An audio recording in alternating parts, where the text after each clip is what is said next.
সম্প্রতি বিশ্ববিখ্যাত time magazine বিএনপির ভারপ্রাপ্ত চেয়ারম্যান তারেক রহমানকে নিয়ে একটি আর্টিকেল করেছে, যার শিরোনাম বাংলাদেশের পর্ডিগাল সন। বিএনপি নেতারা হয়তো ভেবেছেন পর্ডিগাল মানে হলো পর্ডিজি বা দারুণ মেধাবী কিছু, তারা খুশিতে গদগদ।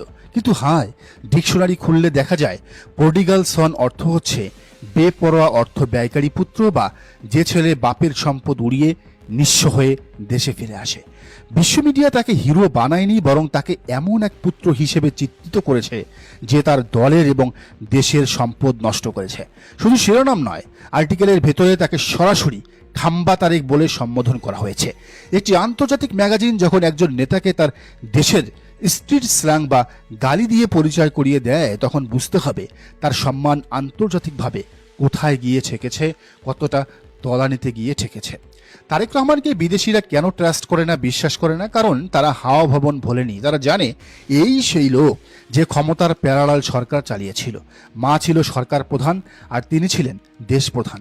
17 বছর পর টাইম ম্যাগাজিন যখন তাকে খাম্বা বলে, তখন এটা প্রমাণিত হয় তার ব্র্যান্ডিং বদলায়নি। তিনি এখনও সেই দুর্নীতির বরপুত্র হয়ে আছেন তাদের চোখে, বিশ্ববাসীর চোখে। পর্ডিগাল ছন উপাধি নিয়ে বিএনপি গর্ব করতে পারে, কারণ তারা অশিক্ষিত, কিন্তু শিক্ষিত সমাজ বিষয়টি নিয়ে হাসছে, মশকরা করছে। এদিকে খেয়াল করুন, 17 বছর বিদেশে থেকে দেশের খবর না রাখলে যা হয়। তারেক রহমান ঘোষণা দিলেন ক্ষমতায় গেলে কুমিল্লায় একটি ইপিজেড করবেন, অথচ কুমিল্লায় 2000 সাল থেকেই ইপিজেড আছে এবং সেটি দিব্যি চলছে। যে নেতা জানেন না দেশের কোথায় কি আছে, তিনি দেশ চালাবেন কিভাবে? একেই বলে থার্ড ক্লাস হোমওয়ার্ক। আরেকটা হাস্যকর ঘোষণা শোনেন, 5 বছরে তিনি নাকি 50 কোটি গাছ লাগাবেন। আসুন অঙ্ক করি, 5 বছর ইকুয়াল 1825 দিন। 50 কোটি গাছ লাগাতে হলে প্রতিদিন প্রায় 2,74,000 গাছ লাগাতে হবে। স্পেস কোথায়, জায়গা কোথায়, জনবল কোথায়? এটা কি আলাদিনের চেরাগ নাকি গালগপ্প? মানুষ এসব শুনে হাসছে। লোকে বলছে তাকে প্রধানমন্ত্রী তো দূরের কথা, গ্রামের মেম্বার চেয়ারম্যান বানালেও কদিন পরে তার অযোগ্যতার কারণে পদত্যাগের দাবি উঠবে। আর 20,000 কিলোমিটার খাল খনন, মানে পুরো বাংলাদেশকে খুঁড়ে ফেলার প্ল্যান। এগুলো ভীষণ নয়, এগুলো হ্যালুসিনেশন। নেতৃত্ব মানে সম্মান দেওয়া, কিন্তু তারেক রহমানের কাছে নেতৃত্ব মানে জমিদারি। ভাইরাল ভিডিওতে দেখা গেল ছাত্রদলের সভাপতি রাকিবুল ইসলাম রাকিবকে চেয়ারে না বসিয়ে পায়ের কাছে ফ্লোরে বা স্টেজের কোনায় বসিয়ে রাখা হয়েছে। এ কেমন আপন? দলের শীর্ষ নেতারাই যদি এমন অপদস্থ হন, অপমানিত হন, তবে সাধারণ কর্মীর অবস্থা কি? তারেক রহমান নিজেকে রাজা ভাবেন আর বাকিদের ভাবেন প্রজা। এই সামন্তবাদী মানসিকতাই তৃণমূলে ছড়িয়ে পড়েছে।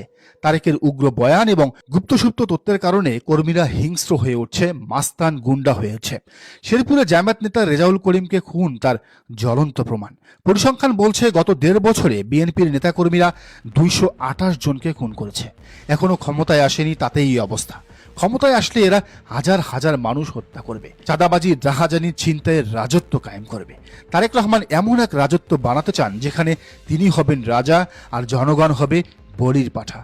অন্ধকারের পরে আলো। তারেক রহমানের বিপরীতে দেখুন জামায়াত আমির ডাক্তার শফিকুর রহমানকে। বিশ্ব মিডিয়া তাকে নিয়ে প্রশংসায় পঞ্চমুখ।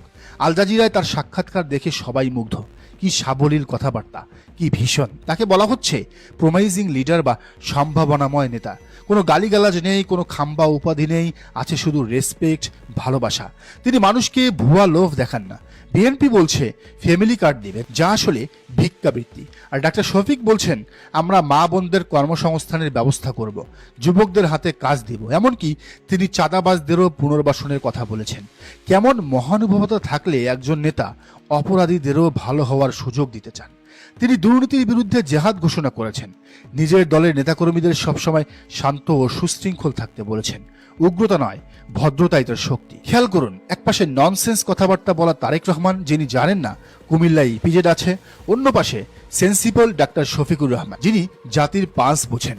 একপাশে 228 খুনের দায় নেওয়া তারেক রহমান, অন্য পাশে সুশৃঙ্খল সেবকের দলের আমির ডাক্তার শফিকুর রহমান।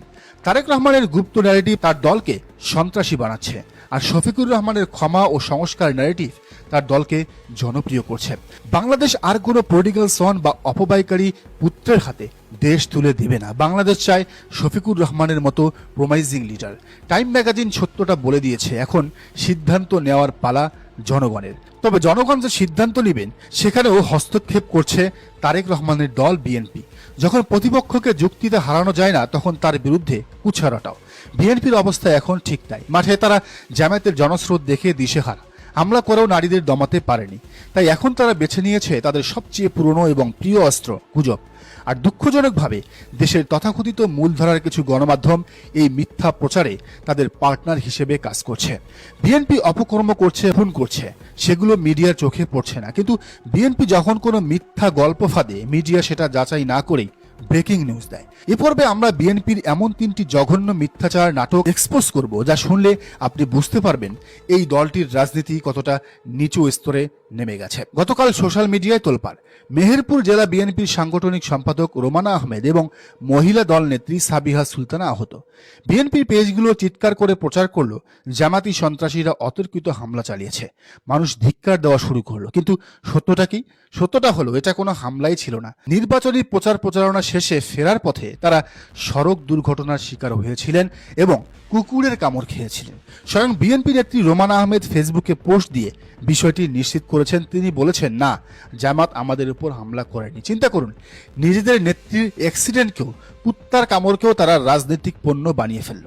জামাতকে ভিলেন বানাতে গিয়ে তারা নিজেদের নেত্রীর কষ্টের সাথেও মিথ্যাচার করলো। কতটা নির্লজ্জ হলে এটা সম্ভব?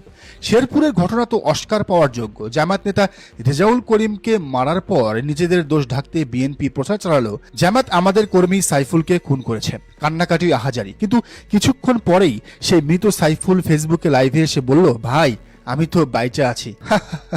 এর চেয়ে বড় কমেডি আর কি হতে পারে? মৃত মানুষ লাইভে চলে আসছে। বিএনপি মিথ্যাচার এখন কমেডি শোকেও হার মানাচ্ছে। কে বা কারা গজব ছড়াইছে যে আমি মারা গেছি, আলহামদুলিল্লাহ আমি বেঁচে আছি, আমি মারা যাইনি। টাঙ্গাইলে তারা অভিযোগ করলো জামায়াতের এমপি প্রার্থী টাকা দিয়ে ভোট কিনছে।